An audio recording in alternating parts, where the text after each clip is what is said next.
شکریہ۔ پچھلے دنوں میں نے ایک پوسٹ دیکھی جس میں ایک حدیث کا جو ہے وہ حوالہ دیا گیا تھا، مجھے اصل کتاب میں سے دیکھنے کا موقع نہیں ملا، لیکن مسند احمد کی حدیث ذکر کی گئی تھی۔ اسی طریقے امام اعظم ابو حنیفہ رحمۃ اللہ علیہ کا ایک قول نقل کیا، اور وہ یہ بتایا، اور حدیث جو مسند احمد کی ذکر کی گئی وہ یہ کی گئی کہ نبی کریم صلی اللہ علیہ وسلم نے ارشاد فرمایا ہے کہ سریا ستارہ، کیوں ستارہ ایک سریا نام کا ستارہ ہے، یہ وہ سریا ستارے جو سب ستاروں سے اونچا ستارہ ہے، جس کے بارے میں نبی کریم صلی اللہ علیہ وسلم کی ایک پیشن گوئی ہے کہ جب ان سے پوچھا گیا کہ بھئی وہ ہم صحابہ کے بعد کس کے اندر یہ فیض پہنچے گا، آپ کا فیض کس میں پہنچے گا؟ آپ نے فرمایا تھا کہ اگر ایمان سریا تک پہنچ جائے، یعنی سریا ستارہ تک پہنچ جائے، تو وہ سلمان فارسی میں سے ایک کی اولاد میں سے ایک شخص پیدا ہوگا جو وہ سریا ستارے سے علم کو نیچے زمین پہ لا کے پھیلائے گا۔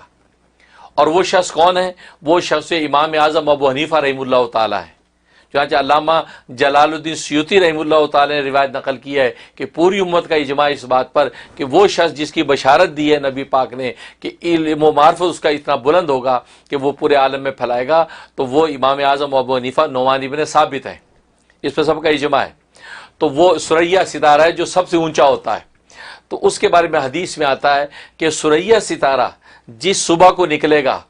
جس صبح کو سریا ستارہ نکلتا ہے، تو اس وقت جو ہے وہ روئے زمین پر جہاں بھی وبا کوئی پھیلی ہو تو اللہ تبارک و تعالیٰ جو ہے اس روئے زمین سے اس وبا کو یا تو بالکل ختم کر دیتے ہیں یا یہ کہ اس میں تخفیف آ جاتی ہے۔ یہ مسند احمد کی حدیث ہے۔ اور امام اعظم ابو حنیفہ رحمۃ اللہ علیہ کا ارشاد ہے، فرمایا کہ سریا ستارہ جو ہے، سریا ستارہ جس صبح کو نکلتا ہے، سریا ستارہ جب نکلے گا تو فرمایا کہ روئے زمین پر دنیا کے کسی بھی شہر میں کوئی وبا پھیلی ہو تو اللہ تبارک و تعالی اس وبا کو اٹھا لیتے ہیں۔ اچھا، اب یہ سریا ستارہ کب نکل رہا ہے؟ تو جو ماہرین ہیں اس علم نجوم کے، جو ماہرین ہیں ان کے مطابق وہ سریا ستارہ 12 مئی کو نکل رہا ہے۔ مئی 12 مئی 2020، یعنی گویا 12 مئی کو وہ سریا ستارہ نکل رہا ہے۔ تو اس کا مطلب یہ ہوا اس حدیث کی روشنی میں، امام اعظم کے اس قول کی روشنی میں، تو مطلب یہ کہ 12 مئی تک انشاءاللہ یہ بیماری وبا پورے عالم سے بالکل یہ ختم ہو جائے گی۔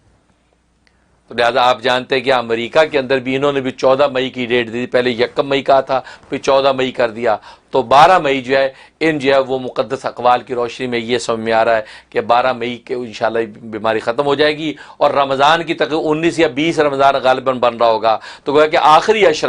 آخری عشرے سے پہلے انشاءاللہ یہ بیماری ختم ہو جائے گی۔ اور آخری عشرے میں ظاہر ہے کہ پھر جو ہے وہ لیلۃ القدر ہونا ہے، اور لیلۃ القدر میں جبرائیل امین کا نزول ہوگا، ملائکہ کا زمین پر نزول ہوگا، اور اس قدر نزول ہوگا